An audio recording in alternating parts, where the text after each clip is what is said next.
You may recall Colonel Moe Davis. He was the chief prosecutor at the US military commissions. He, in fact, is the man who pushed to have this charge drafted to convict David Hicks.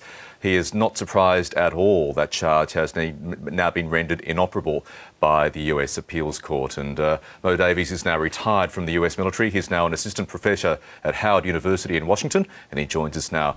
Moe Davis, a very good morning to you. Good morning. What was your first reaction when you learnt the news?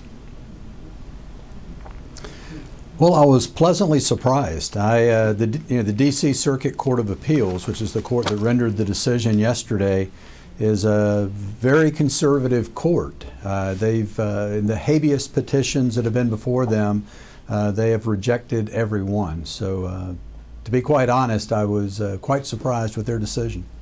How you also obviously viewed this through the prism of being one of the men responsible for drafting this war crime in the first place. Take us back to that time. Why were you so intent on putting this charge on the books?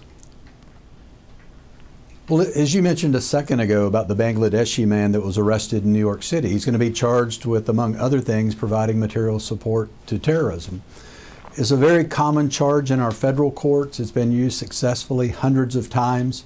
And when we had the original Hamdan decision in 2006, when our Supreme Court said that President Bush couldn't go it alone and create military commissions and Congress was going to get involved, it looked like a good opportunity to include this offense that we were using in federal court.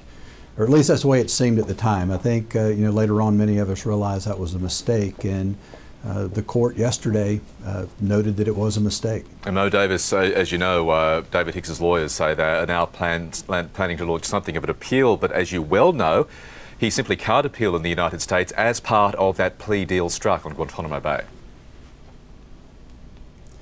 Yeah, it really is a catch-22 for him. He waived his right to appeal, but now you have an appellate court here in Washington that has said the offense he pled guilty to is not a crime. So it is quite the conundrum on how to right this error.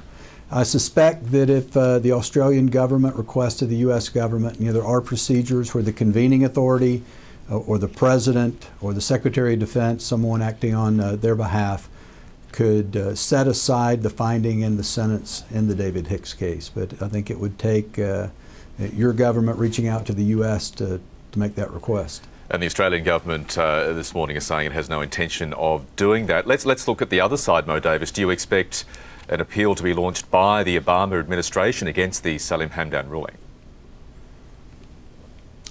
I don't know. I mean, like I said, the court here, the United States Court of Appeals for the District of Columbia Circuit, is one of the most conservative courts in the country. Several of our Supreme Court justices like Chief Justice John Roberts and Justice Samuel Alito were judges on this same appellate court before they were elevated to the Supreme Court.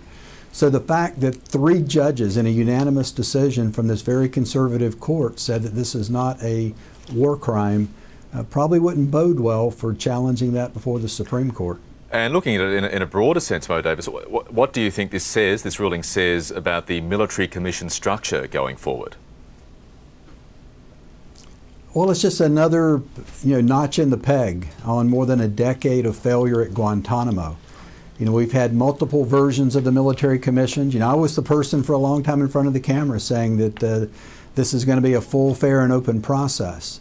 And we're on several versions later, we're still telling people it's a full, fair, and open process. And this is just another example where that fairness rings hollow, when the courts have to step in and say, this is not a war crime.